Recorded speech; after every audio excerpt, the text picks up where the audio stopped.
আয়নাতে মুখ তুমি দেখবে যখন এই দোয়াটি পড়বে তখন। আয়নাতে মুখ তুমি দেখবে যখন এই দোয়াটি পড়বে তখন। আল্লাহুম্মা হাসানতা খলকি ফাআহসিন খুলুকি।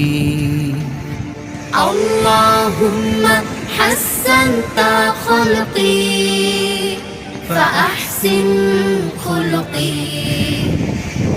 আয়নায় আমাদের লাগে যত সুন্দর, তার চেয়ে সুন্দর হোক এই অন্তর। আয়নায় আমাদের লাগে যত সুন্দর, তার চেয়ে সুন্দর হোক এই অন্তর। তাই এই দোয়া পড়ে আল্লাহর কাছে চাও, আমাদের চরিত্র সুন্দর করে দাও। তাই